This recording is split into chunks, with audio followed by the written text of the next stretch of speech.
Good morning or afternoon, depending on where you are joining us from today. My name is Francesca Guerrero. I'm a partner in Thompson HIne's International Trade Practice. I would like to welcome you to today's webinar. I'm delighted to introduce my other colleagues that will be presenting today, Chip Purcell, a partner in our government contracts practice, and Steve Stransky, a partner in our cybersecurity and privacy group. Before we begin, a few housekeeping items. Today's program is being recorded, and we will send a link to all attendees within 48 hours of today's presentation. You may have a little difficulty downloading the handouts and slides through the box on the right. We've already identified that issue, and we will also be sending a copy of all of the handouts within 48 hours of today's presentation. If you have any questions during the webinar, feel free to use the question box located in the control panel on the right side of your screen to submit questions. We will answer as many of them as we can at the end of the webinar, and we will continue to remain online until 3:15. In fact, we encourage you to submit questions. We reserve time for a robust discussion at the end of the presentation. We will be offering CLE credit for today's webinar. Please be sure to fill out and return the webinar affirmation form that can be found in the handout section of the control panel located on the right-hand side of your screen. The form provides instructions as to where to send the completed form, and I will announce the tracking code at the end of the program. In the handout panel, you can also download a copy of the PowerPoint slides and bios of today's speakers, or if you're having problems with that right now, you will get a copy of them after the presentation. Again, thank you for your interest. And I will just give you a quick bio of myself and then turn it over to Chip and Steve. As I mentioned, I'm in the international trade practice, and I am personally very excited about today's presentation because it brings in some experts from areas adjacent to my own who are extremely well versed in topics on which I have received numerous questions and had to educate myself, but are sort of outside of my core expertise. If you all are from the export compliance sector, I think that this may also be the same for you. So hopefully you find this presentation as illuminating as I do. Chip, would you like to give an introduction? Sure. Thanks, Francesca. So I'm Chip Purcell. I'm a partner at Thompson HIne's government contracts practice. And as Francesca said, we're going to talk about a number of topics today that I think all intertwine and affect folks across the spectrum that interface with the federal government. So looking forward to today's presentation.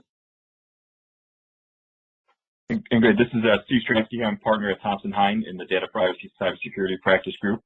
I primarily focus my practice on data protection compliance, from personal data to government-controlled information, data breach response issues, and I focus a lot of work on IT contracting, which has quite a bit of overlap with the issues we're going to discuss today as well. So thank you.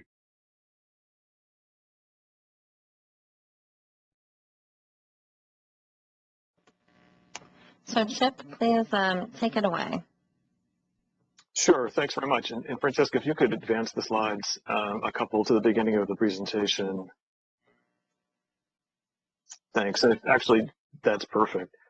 So thanks again. And today I'm going to spend time talking about Section 889 of the fiscal year 2019 Defense Authorization Act and the prohibitions that the section puts on the procurement or use of what's defined as covered telecommunications equipment or services. And we'll dive into the section, focus more as we get into the presentation on the recent interim rule that was published with respect to Part B of Section 889, which goes to use, but try to cover in the time that we've got as much as we can with respect to what's involved in Section 889, its prohibitions, and from a company's perspective, what are the government's expectations in terms of meeting these prohibitions, and what do companies need to be thinking about and doing to be in compliance?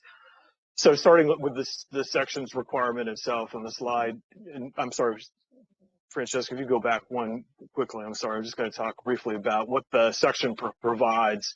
As the slide reflects, it's prohibition on federal agencies and contractors that do business with federal agencies from procuring or using what's defined as covered telecommunications equipment or services that are produced by designated entities. We'll get into that definition as a substantial or essential component of any system or a critical technology as part of any system.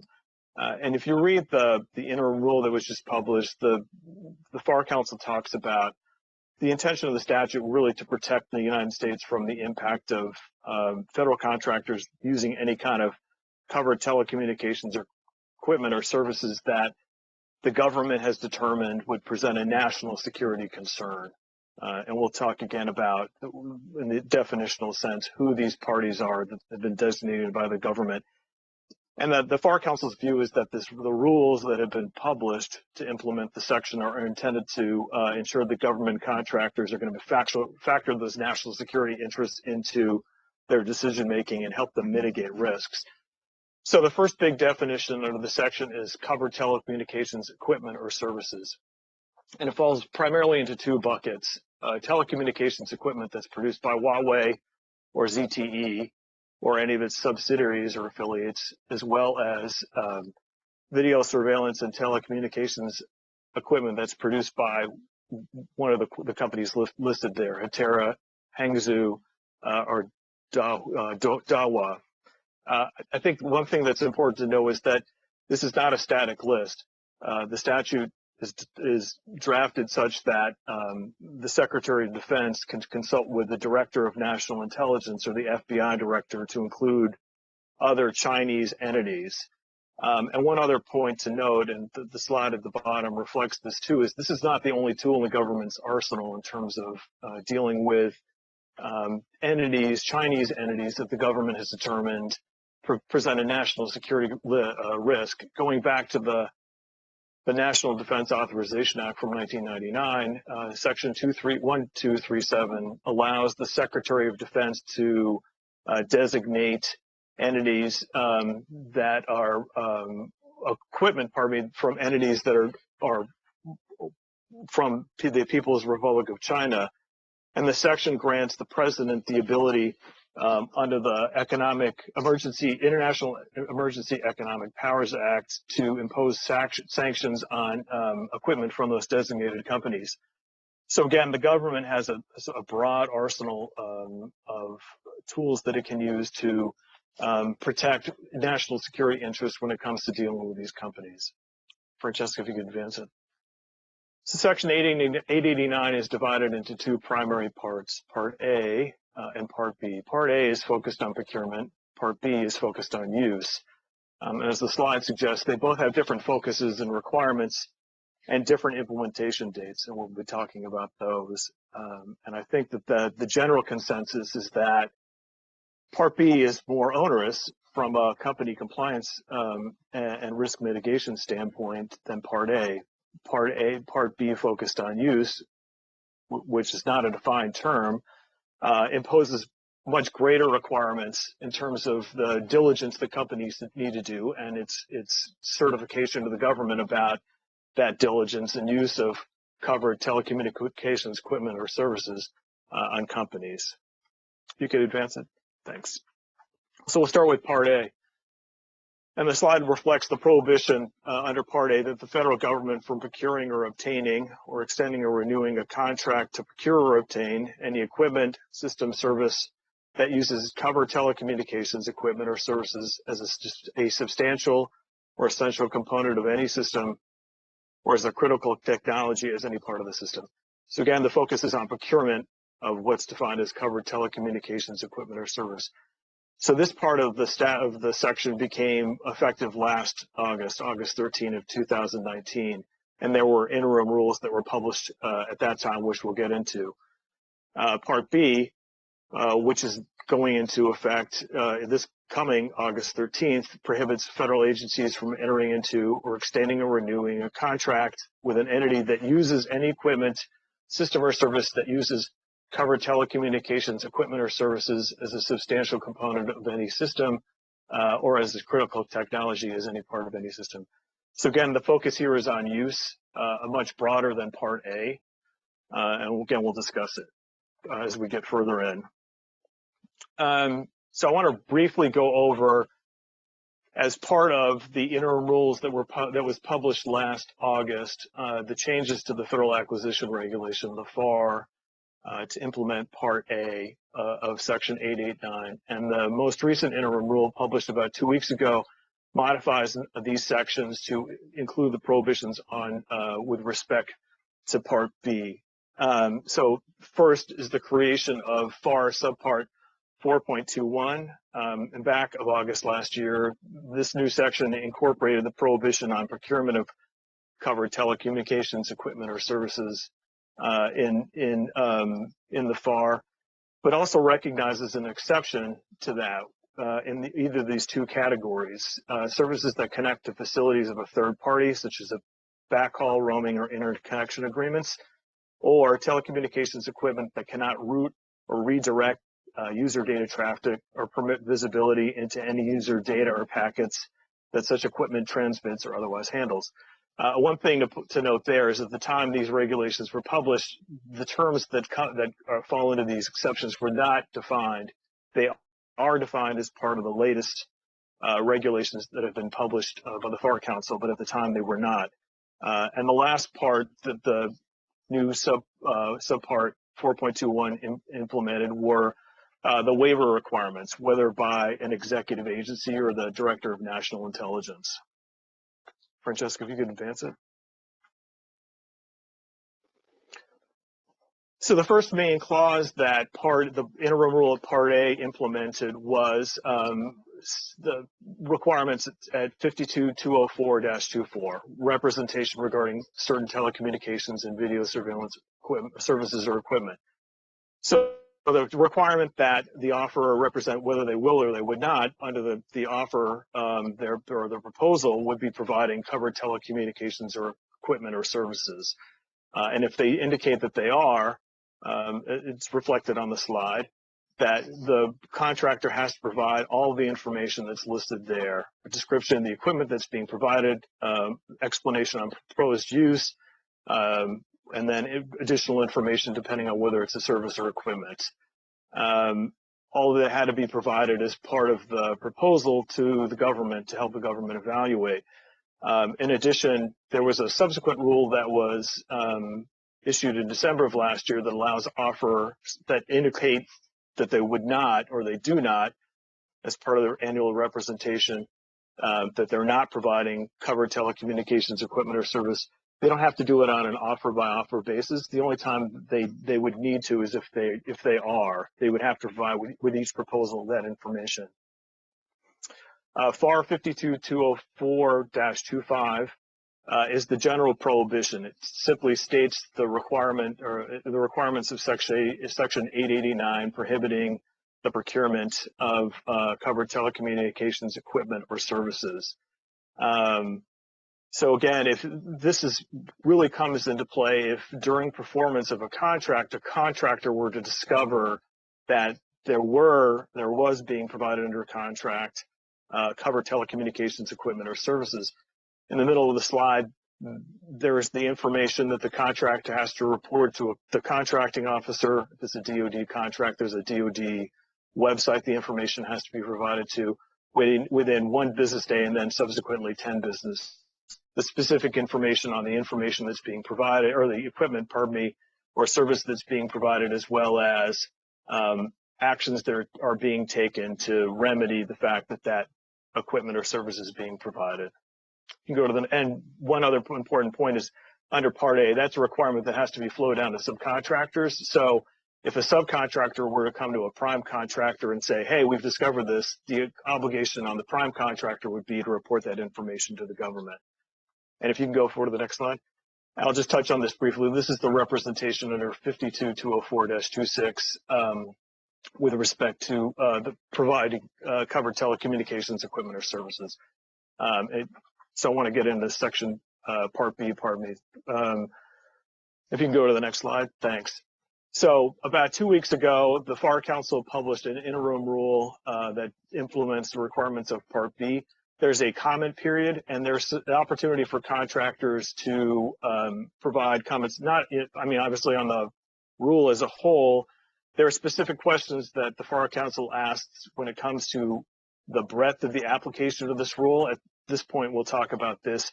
It really only applies to prime contractors, but there's an open question as to whether it should extend beyond the contracting entity to its affiliates and other related entities. So the focus of this Part B, again, is that whether the representation of as to whether the contractor is using covered telecommunications equipment or services in the provision of its offer. And the key language there, and it's highlighted in the middle of the page, is this notion of a reasonable inquiry, and we'll talk about that briefly. One other important point, too, that the interim rule points out is that this prohibition is not limited to use that pertains to the contract that's being performed. It's much broader than that. So from a compliance perspective, that's something that companies need to recognize when they're looking at the impact of this rule, that it's not use that's limited to the contract itself, but goes broader than that. Next slide, please.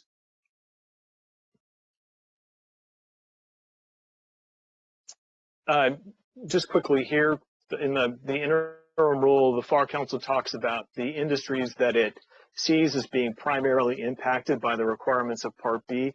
But I mean, I think certainly this is not an exclusive list. I mean, to me, this rule really applies to just about everyone who's providing products or services to the government. I mean, this is I think, an issue that everyone contracts with when you're having to make this representation. If you're contracting with a government, that you've undertaken some level of diligence to be able to make this certification.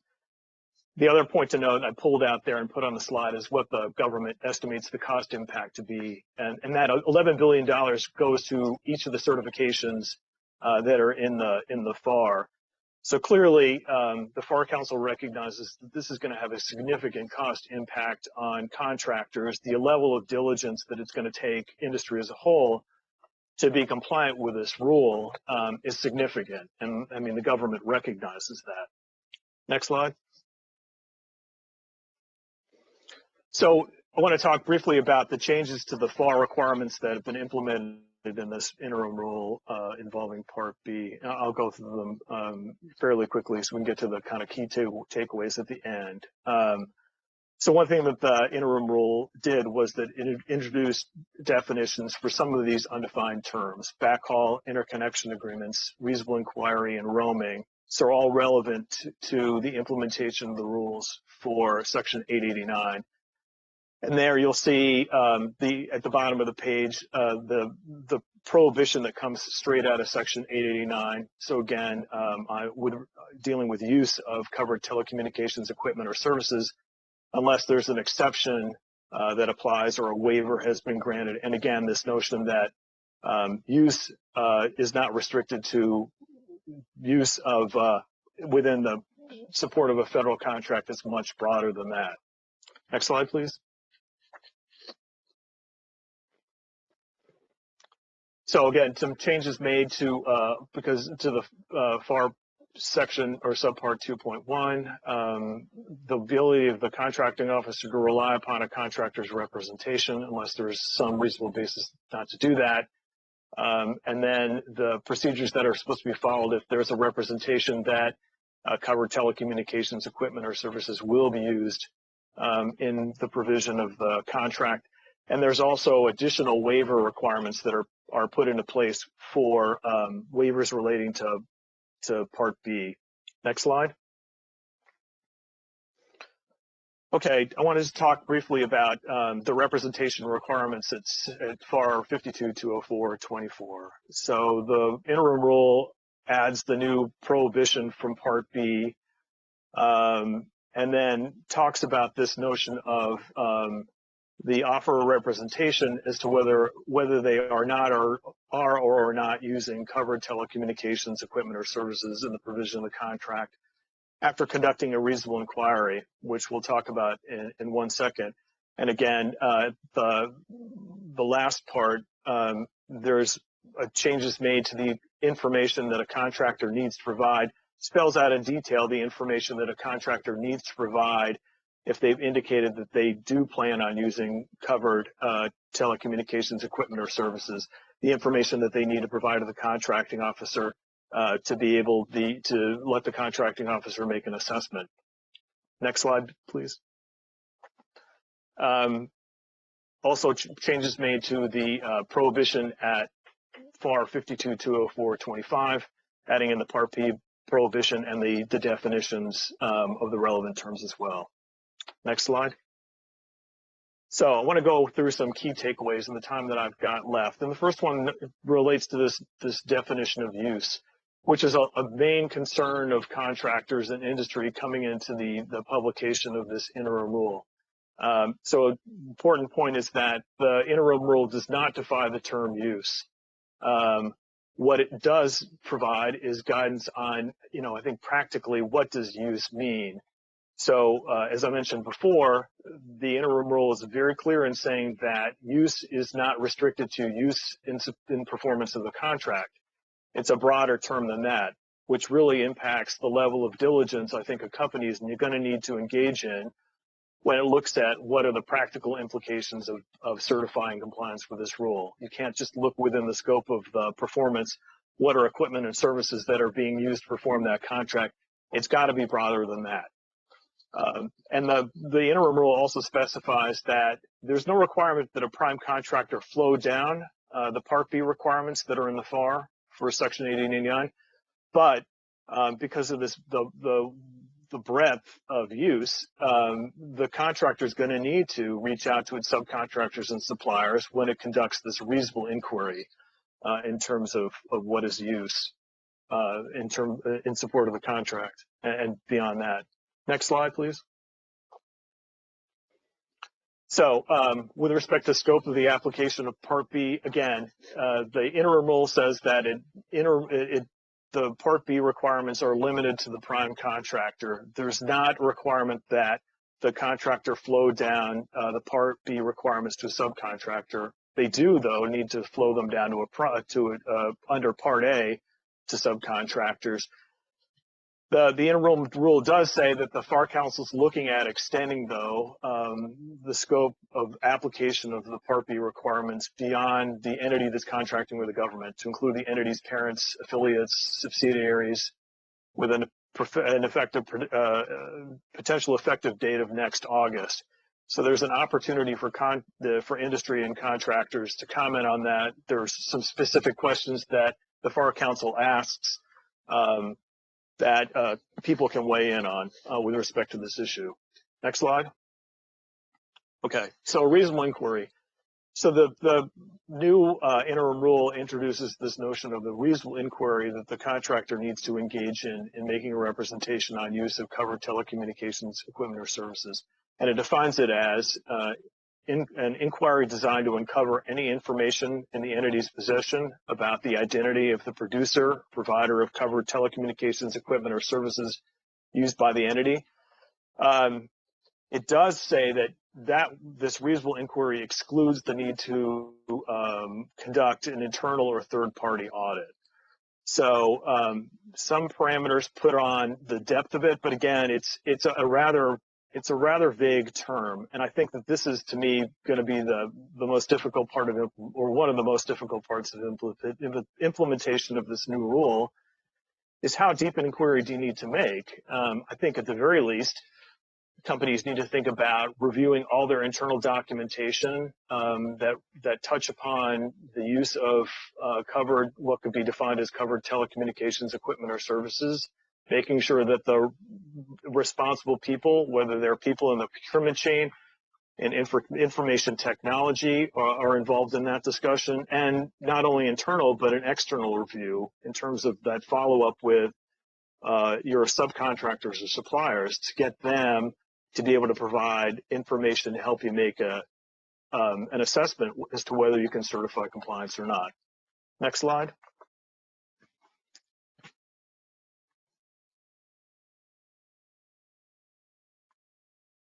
The interim rule also talks about what in the government's mind constitutes compliance. The government uses this notion, or talks about this notion of a robust risk-based compliance approach to looking at the impact of Part B. And it provides some suggested elements of a compliance plan. And if you look down those, there are six bullets that summarize the plan as the government or as the FAR councils laid it out. I'll just touch on a couple. Regulatory familiarization, really making sure that the company has taken the time to digest the rules and to be able to institute some sort of internal compliance plan to reflect the steps that they've taken to undertake the diligence necessary, this reasonable inquiry that the government talks about in terms of compliance with the rule. The other one I'll touch on, so we can move through these slides, is corporate enterprise tracking. And again, this goes back to reasonable inquiry, the depth of the review internally and externally that the company is engaging in to ensure its compliance. I mean, and the last one I'll touch on quickly before we move on is education. And the interim rule talks about those, at least in the government's perspective, that need to be involved in receiving training or information on the impact of this rule. So people who are involved in purchasing or procurement, as well as materials management. I think beyond that, you know, people who are managing your information technology systems. But I mean, I think certainly this notion of compliance suggests that companies need to have a plan, I would say an internal plan that reflects the elements of this compliance approach, to me is a great risk mitigation step to help you ensure compliance. Next slide, please. I'll go over these just briefly. There are the exceptions to Section 889 that are embedded not only in the statute but the regulations. That first part deals with services that rely on connections with covered telecommunications equipment as long as connections are limited to backhaul, roaming, or interconnection arrangements. The most recent interim rule defines these terms, but also points out that that exception does not apply to the contractor's use of services that connect with facilities of a third party. The exception only applies to the government agencies that's contracting with an entity to provide that service. So that's one important thing to note with respect to that exception. Next slide, please. And the other exception deals with covered telecommunications equipment that cannot route user data traffic, redirect user data traffic, or permit visibility into any user data or packets that such equipment transmits or otherwise handles. These terms are still undefined. The last interim rule has not defined them, so those are still out there. Next slide. Application is very broad under Part B. The interim rule makes it clear that this Part B requirements apply to contracts that are under the simplified acquisition threshold, as well as contracts for commercial items and commercial off-the-shelf items. Also, they do not apply to grants. That's one note that the FAR Council included. So for people who are performing grants, at this point, those requirements don't apply. Waivers. I'll touch very briefly upon waivers, which could be a topic for a much longer discussion. To note simply that the Part B rules that were published 2 weeks ago provide very detailed guidance to agencies in terms of the waiver process. But the big takeaways are that it's a very burdensome process. As the slide reflects, the level of information that agencies need to get from a contractor in terms of providing a waiver is very detailed. I mean, a couple other notes are that the interim rule makes it very clear that these waivers can take a few weeks, and that contracting officers can decide to just plow ahead and make an award without looking at the efficacy of a waiver for a particular contractor. They do talk about, the interim rule does say that offerers can provide this information in advance. So if a waiver is something that a company is thinking about in terms of particular procurement, I think the more information detailed you can get in the hands of a contracting officer earlier, the better off that you're going to be in terms of the ability to receive a waiver. And the last point I'll make before I turn it over to Steve is that apart from the agency waivers that can be granted. There's also, which have a limitations period. The expiration is August of 2022. The Office of Director of National Intelligence also has the ability to grant a waiver, and there's no time limit on that. So I'll turn it over at this point to Francesca and to Steve. Thanks very much, Chip, and we will have time to discuss this after the next section of our presentation. Again, please feel free to put in some questions in the question box, and we'll address them as soon as we have a chance. Thanks. Good afternoon, everybody. This is Steve Stransky. It's nice to be here, and I appreciate everyone who's taking the time to join us this afternoon. I hope you find this presentation helpful. My portion of the presentation is going to focus on how the government regulates the access, use, and security of classified information, as well as controlled unclassified information, what we usually refer to as CUI, and discuss just very broadly some specific cybersecurity regulations that are set forth in executive order and other federal policies. As background, I joined Thompson HIne just a few years ago in 2017. Prior to that, I spent a decade in working for the federal government. I was primarily a lawyer in the intelligence community in the Department of Homeland Security, and my last job was as a lawyer in the National Security Council at the White House. So, during the majority of my government career, I had a top secret SDI clearance. Information security was something that I took very seriously, and I still do. Something I had to deal with every single day. And quite frankly, that picture that you see up there of the book called Whistleblowers, Leaks, and the Media, in 2014, shortly after the Snowden leaks, the American Bar Association Committee on National Security asked if I would actually author a chapter book about whistleblowers and leaks. In my chapter primarily focuses on how the government regulates classified and controls unclassified information. I checked this week, and the book is still available on Amazon for less than $10 now. It's a used copy. It's 6 years old, but the background information that I'll skip over today on the government's authority to regulate information, that hasn't changed, right? That's been the same for decades now. So to kick things off, I just want to address at a very high level what I'm talking about when I say regulating data or the government's ability to regulate data.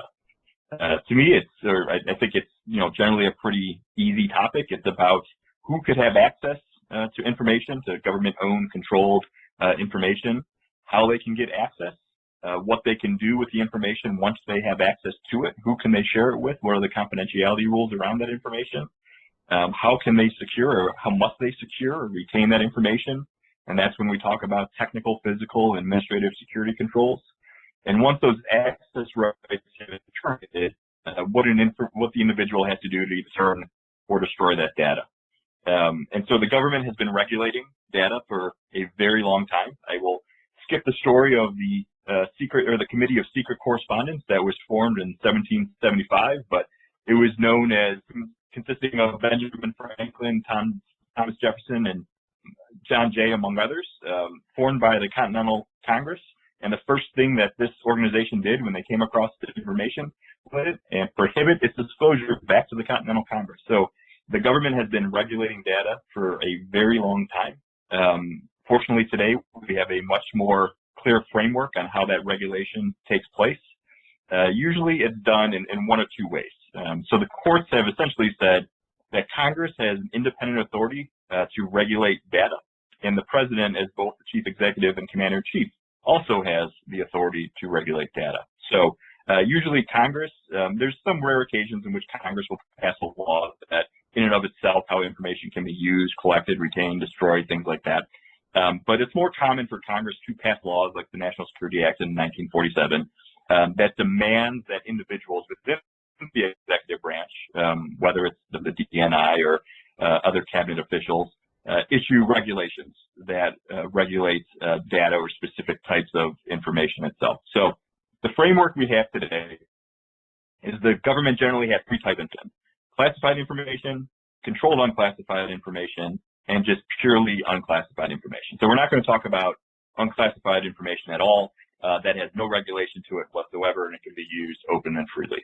But the other two frameworks, right, classified information and controlled unclassified information, subject to different rules, different regimes, but quite frankly, a lot of the same cybersecurity measures. So We'll start with classified information, which is regulated by Executive Order 13526. So if we want to skip ahead one slide here.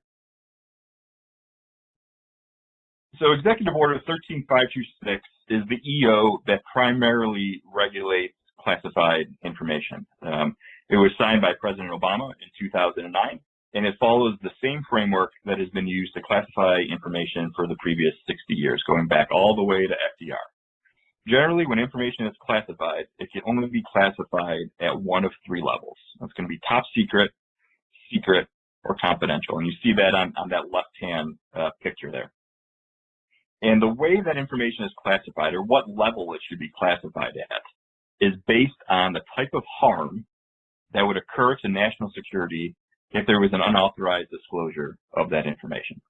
So generally, government officials classify information at top secret if the unauthorized disclosure of that information would gravely damage national security.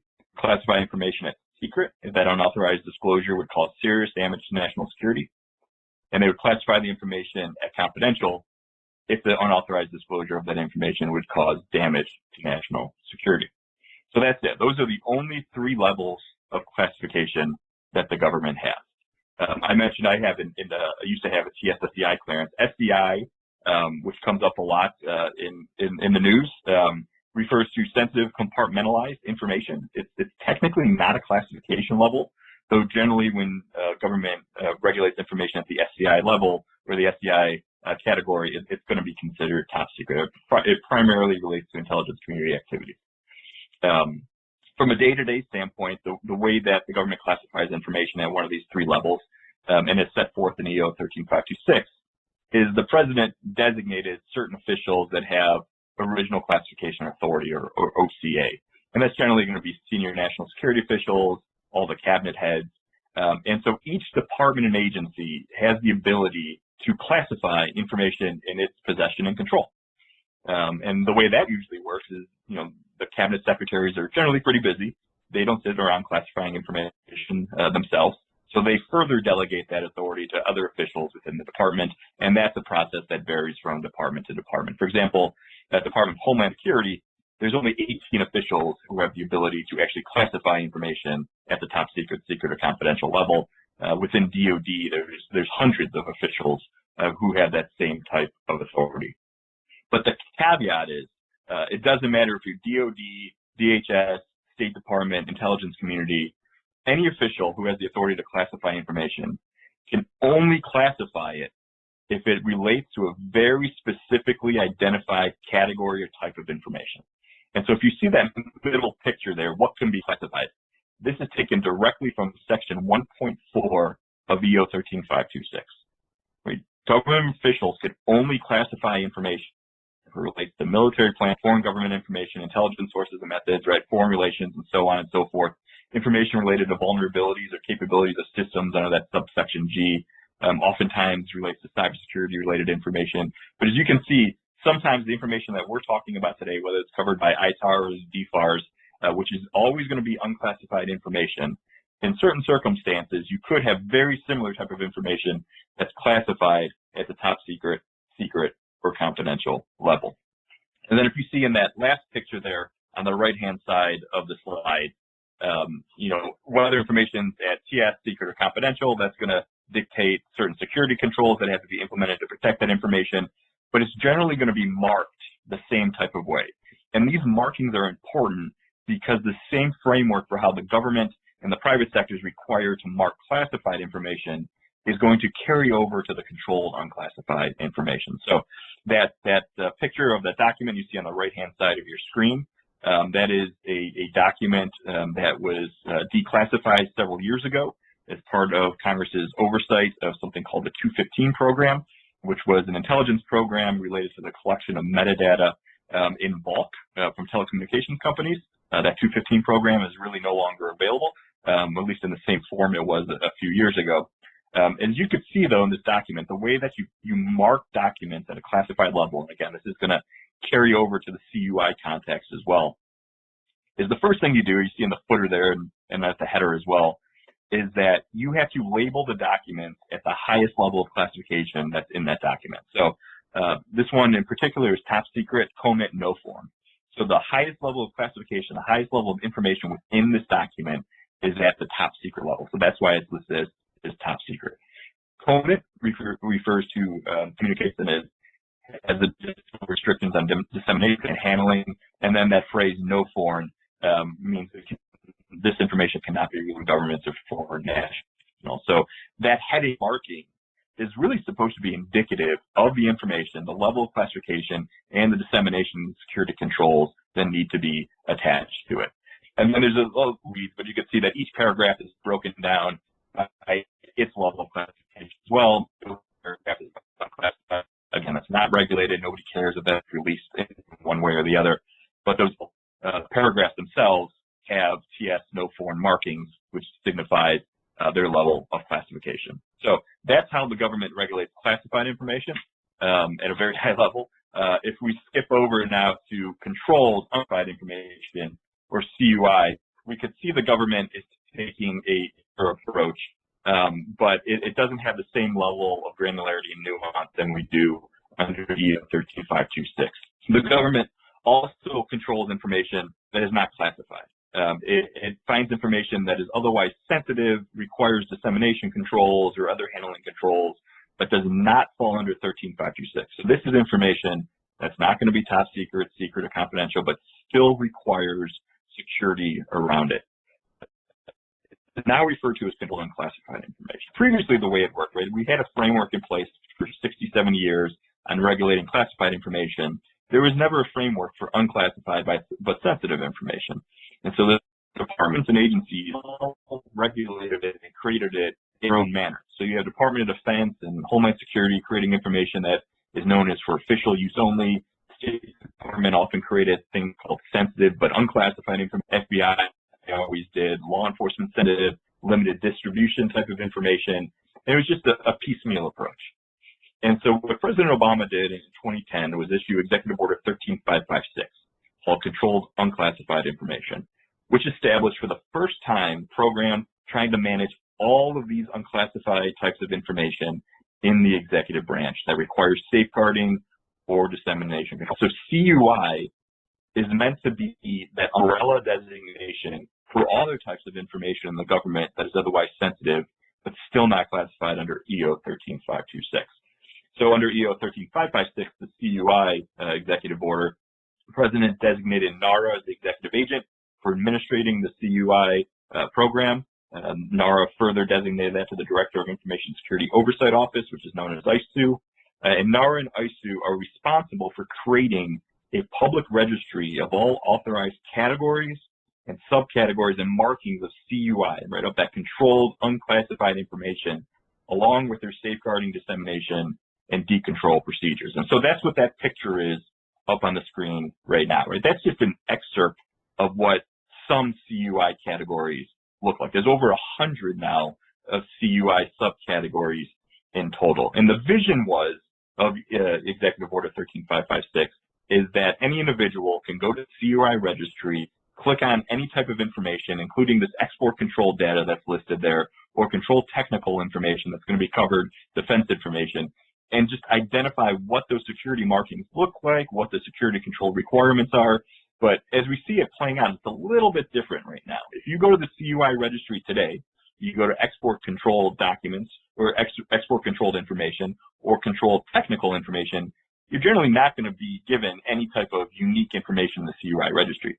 All it's going to do is cross-reference existing FAR, DFARs, and ITAR regulations that set up their own security requirements. So CUI registry is a catch-all designation. It lists all the types of information that the government owns and controls that's otherwise not classified, but it hasn't got to the level of sophistication where it specifically identifies the security controls around it.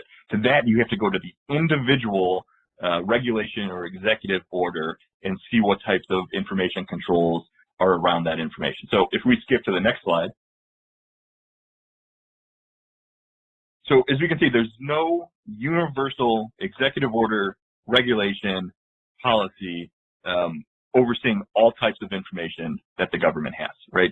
It's going to break down by the area of law you're in, the security, how you use and collect that information, But again, that last column there, technical, physical, administrative data security measures, and that's just a high-level identification of security controls that have some type of nexus to one of these categories.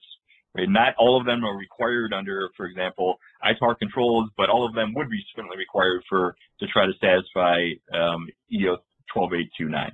And so that's where we're going to start, right? So if you're in the private sector, you have access to classified information that is either top secret, or confidential. You're going to be subject to the National Industrial Security Program, or the NISP, right? That is regulated by EO 12829.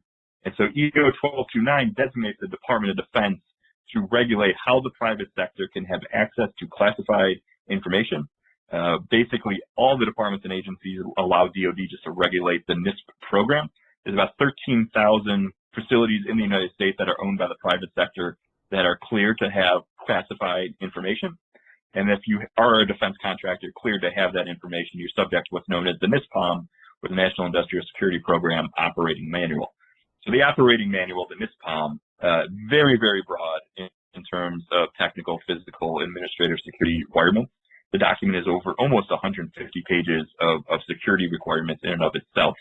And you should know whether or not you're subject to the NISPOM, and you would know whether or not your security requirements include everything from perimeter security, end-of-day spot checks, lock and key safe requirements, personnel security, data transmission and storage requirements, and everything in between.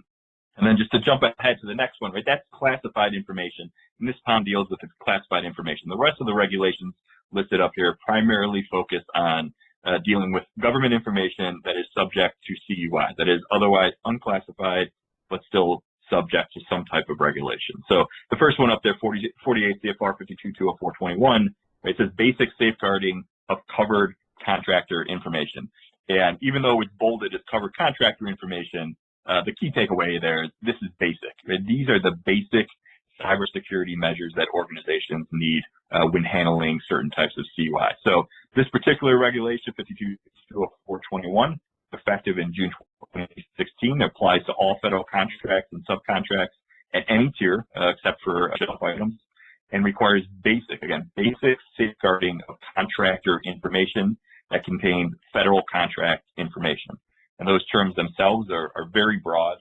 Basically, federal contract information is any information not intended for public release that is provided or generated for the government under a contract. And that describes what the CUI registry is. It's information that requires some type of control around it because it's sensitive, but otherwise does not reach the threshold of 13526 and put it under EO 1289 NISP program. And the security controls are very basic. It's limited information system access using authentication, things like physical access controls, escorting visitors on site and having audit logs, right? Very, very basic cybersecurity measures.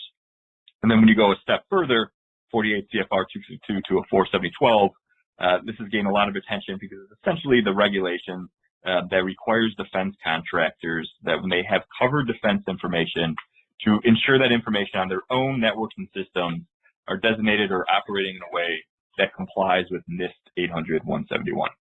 So covered defense information is any unclassified controlled technical information or other information as described in the CUI registry that requires safeguarding and is otherwise marked or identified in a DoD contract or collected and developed or received pursuant to providing support into the government's contracting supply chain system. And so, as I mentioned, 204-21, the basic cybersecurity controls, basically it identifies 15 types of controls. NIST 800-171, on the other hand, has 110 different controls. And so very, very specific level of detail on the type of cybersecurity and other technical, physical, administrative security controls that need to be implemented to protect data. And then you juxtapose that to the ITAR regulations, right? ITAR has, again, very specific requirements on how data can be used, right? Prohibits unauthorized exports, broadly defined release of certain export controlled data. But outside that confidentiality, it doesn't provide the same level of granularity on how that can be reached. It doesn't have the same list of security controls that are set forth in 48 CFR regarding technical, physical, and administrative security measures. But when you have an ITAR covered information, I look at it as a Venn diagram where in some instances your ITAR covered information could also be subject to defense contractor regulation. In other circumstances, it's not.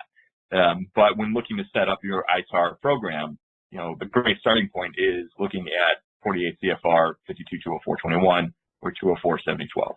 And even when the government's moving now towards the CMMC model, in basically requiring third-party attestation that a contractor has satisfied these cybersecurity requirements, those levels within the CMMC actually just to a large degree 204-21 and 204-7012. Right? If you're going to be a level 1 certified government contractor under the CMMC, you're basically going to be required just to satisfy the requirements under 204-21.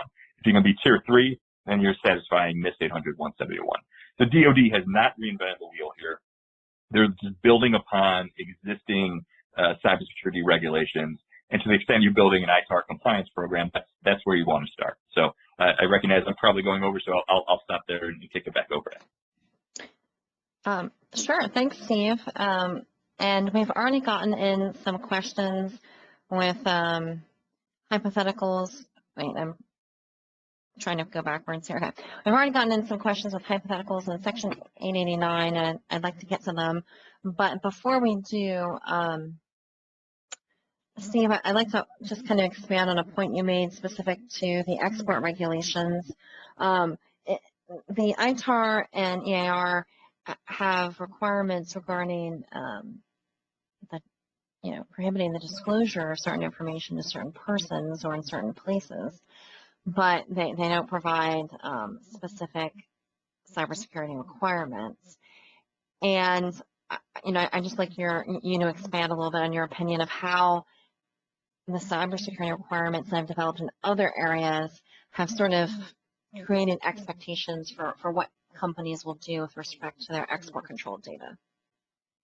Yeah, certainly. So at a very high level, when we talk about information security, it consists of 3 pillars. You have confidentiality, integrity, and availability. That's what information security and data protection is all about. And so you have the government issuing regulations, particularly with 204-7012 for defense contractors, which you have NIST 800-171 as a standard, an information security standard that is meant to ensure the confidentiality, integrity, and availability of data. What you have within the scope of ITAR and that confidentiality requirement, obviously this was written originally decades ago. They don't use the phrase confidentiality, integrity, and availability, but it's based upon those same principles. And confidentiality and preventing the unauthorized disclosure of ITAR covered information, right? In order to reach that type of or just status of standard of confidentiality, to me it's just as logical to look to how the government has done it itself, as well as requiring the private sector to do it in 800-171. So those security controls that we're talking about, either safeguards under 204-21 or the more comprehensive ones under NIST 800-171, all controls protect the confidentiality, integrity, and availability of data. So when you're developing an ITAR program in which you're trying to maintain records in accordance with ITAR, having all collection, that entire data processing lifecycle of ITAR information and keeping it confidential, looking to the technical, physical, administrative security controls that are set forth in these other government regulations are your starting point, because they have been designed specifically to protect the confidentiality of information, regardless of which are or not. Thanks, Steve. So switching gears a little bit to some questions about Section 889. We have 2 questions here about whether certain type of equipment is likely to be considered, for example, a substantial or essential component, or whether it's covered by the scope of Part B. And I have to laugh a little bit because I'm struggling myself to come up with an example of something that is not covered or not a substantial or essential component. Chip, I don't know if you have the same problem.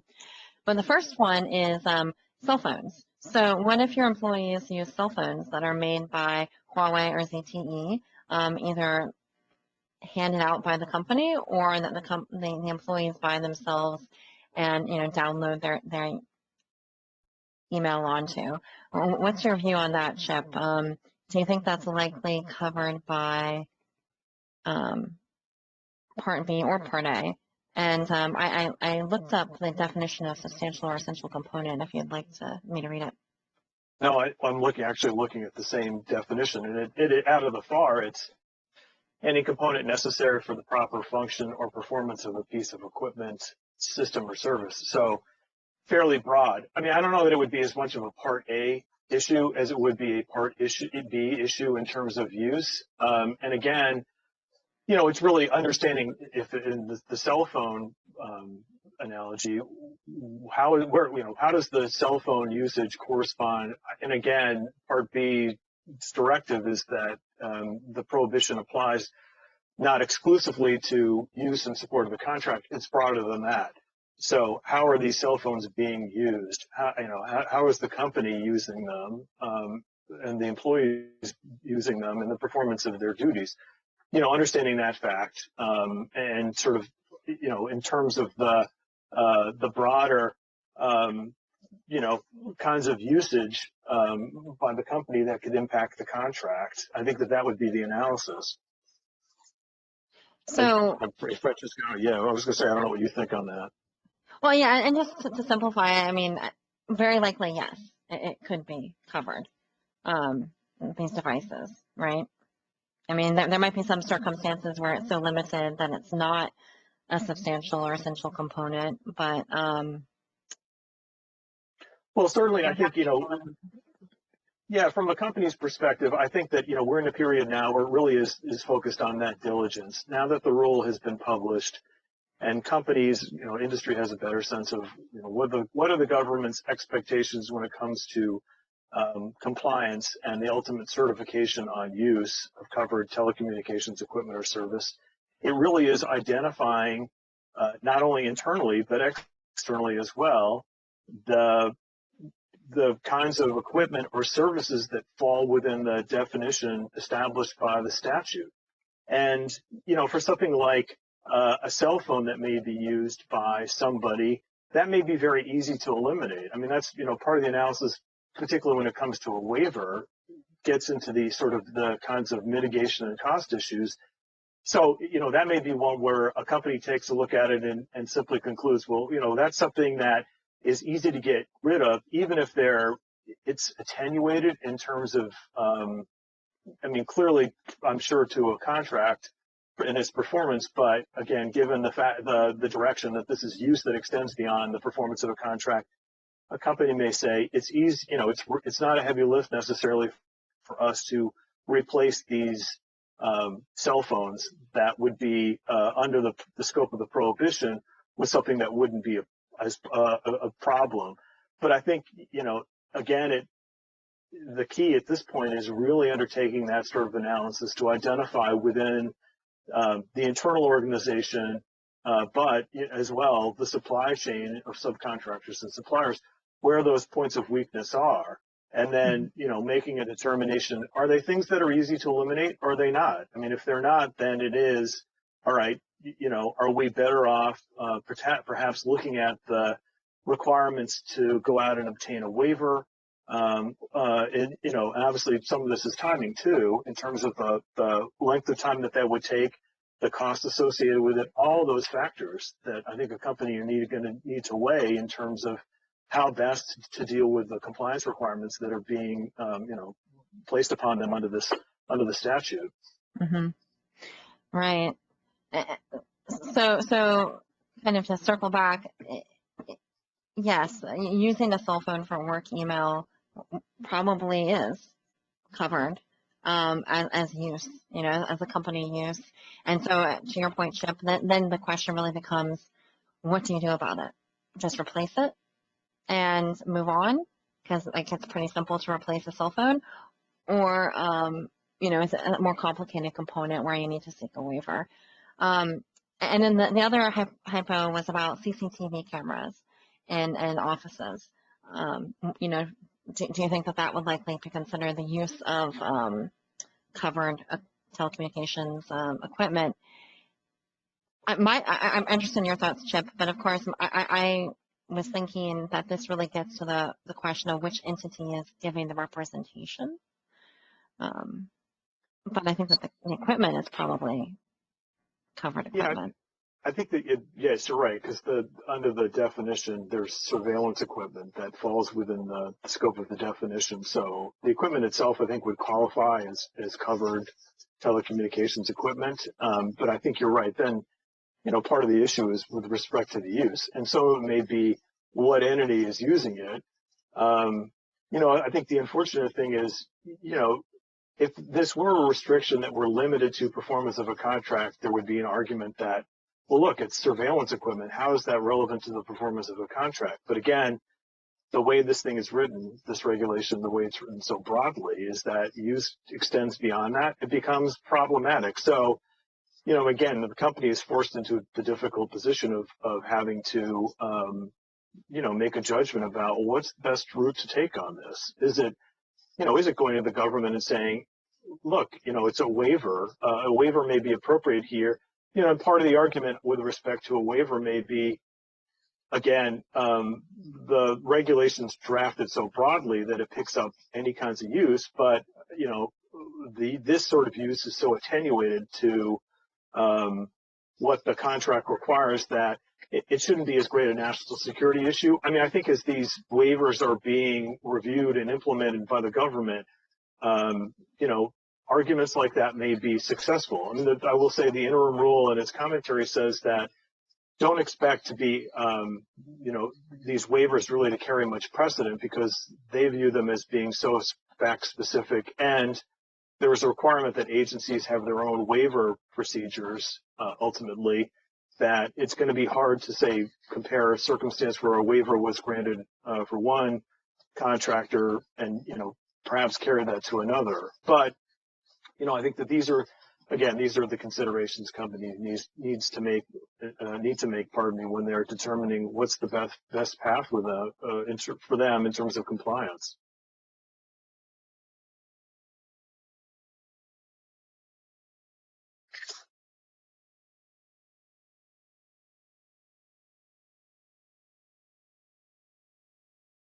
Francesca? Sorry, I was on mute. I was saying that the waivers are contract specific or agency specific, correct? So like for one contract, you might be granted a waiver, but another agency may say, well, it's not worth it for us to give you a waiver for this other contract. So the same equipment might be granted a waiver in one circumstance, but not another one, correct?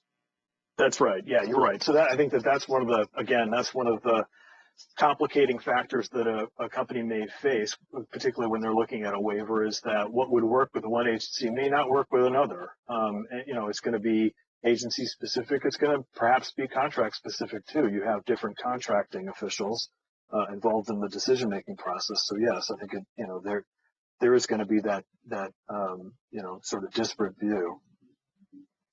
And then another question just came in about whether there's a complete listing of all the banned companies and their subsidiaries. Has that been put out anywhere? I think that I believe the System for Award Management has a listing of companies. I think that may be specific to companies that have say that they are using or providing.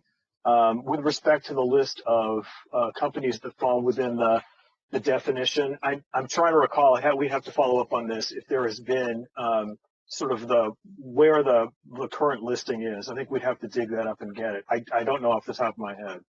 Mm-hmm. I know for you know, Huawei, you can at least start with the entity list and pull all of their affiliates and subsidiaries off of that listing. It may not be exhaustive, but it would be a good starting point. But yeah, we'll look into that. Another question I have for you, and Chip, this is something we had discussed before the interim rule for Part B came out was sort of where the requirements would come out with respect to subcontractors. And now that the rule has come out and the federal government has stated that it does not extend to subcontractors because they are not the entity with whom the federal government is entering into a contract. But at the same time, primes still need to diligence their supply chains to understand if they are using this equipment. Where do you think the balance will be struck between primes and subs? What do you think that interaction will look like? What can subs do who don't have any direct U.S. government contracts but are getting questions about their, about their use and their own items? How can they sort of try and scope it to make the diligence burden a little more manageable for them? Any thoughts on this front? Sure. Well, I think starting with prime contractors again, that there isn't an obligation to flow the certification down under Part B, but as part of that reasonable inquiry, there's going to have to be outreach by the prime to its subcontractors and suppliers to understand whether they are, using covered telecommunications equipment or services. So I think there's going to have to be a fairly fulsome review in the first instance by a company in terms of subcontractors and suppliers that, potentially are providing, whether it's an equipment or a service that itself is using covered telecommunications equipment or services, identifying those entities from the supply chain to be able to undertake that outreach effort. And then I think with the outreach effort itself, it's going to be coming up with perhaps a questionnaire, but some sort of, I think, formalized outreach that the prime contractor can use and rely upon that gets information from the subcontractor or supplier talking about its use of covered telecommunications equipment or services. And then the prime contractor can take that. If it's it's a representation that subcontractor or supplier does not, the prime can take that and file it away to reflect the level of diligence that it's engaged in. If there is an issue that's identified, then the prime contractor's got to make a determination about, the nature of the equipment or the service, and then, looking prospectively about its impact on some particular procurement that it's looking at and how it's going to interface with the government in terms of dealing with that issue. From a subcontractor perspective, I think it's probably, in a way, it's a little bit more difficult because, again, there are a lot of, and we see this fairly regularly. We've got companies that are in the supply chain that get hit with lots of different questions, formal or informal, about particular practices that they engage in that impact their customers' performance of a government contractor. And again, here it's usage that's not restricted to the performance of a government contract. So I expect, there's going to be more of these instances where companies that are in the supply chain are being asked these questions and will have to face the situation where they've got to determine, what's their obligation to their customer and how much diligence do they have to engage in to be able to be responsive to that question. And, obviously there are cost impacts to that too, that companies need to think about when they engage in that sort of diligence effort. So, I think that for companies that are clearly in the supply chain now and are dealing with entities that are in turn dealing with the government as a customer, I think that they're going to have to really start working on their response. I think that there's going to have to be a recognition that because you're in the supply chain, you need to be undertaking a level of diligence to be able to identify those, any kind of usage of covered telecommunications equipment or services, so you can in turn turn around to your customer in the upstream supply chain and make a representation.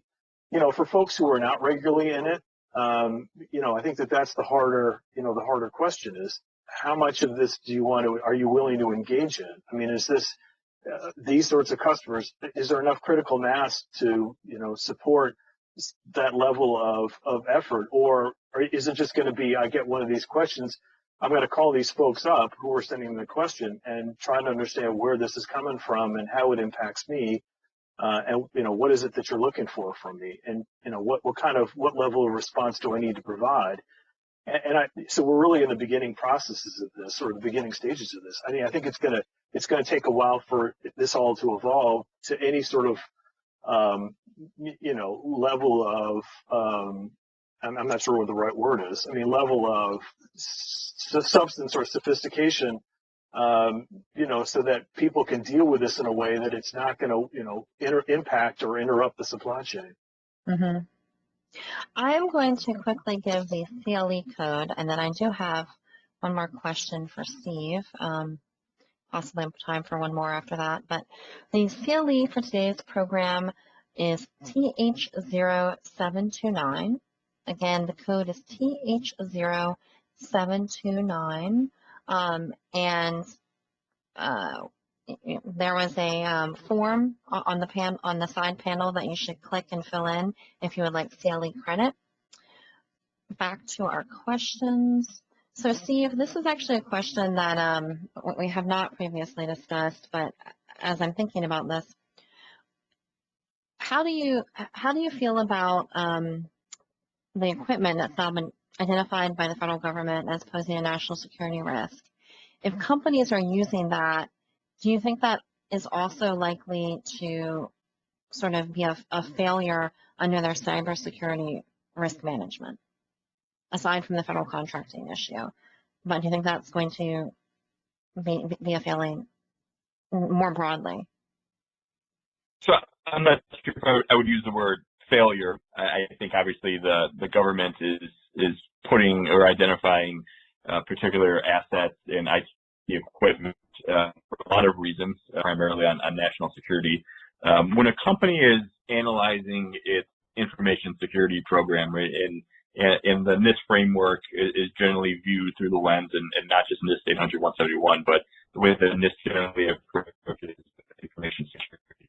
The starting point is going to be a risk based on the type of information you're collecting, the type of business sector you're in, because that's really indicative, of the type of cybersecurity threats you're facing, and your resources of availability, and trying to put together a comprehensive information security program. So as part of that, absolutely a cornerstone is going to be what type of information technology, if we're talking about hardware, software, that is used to actually retain and process the data, whether it's confidential business information, whether it's ITAR covered information, whether it's personally identifiable information through data protection laws.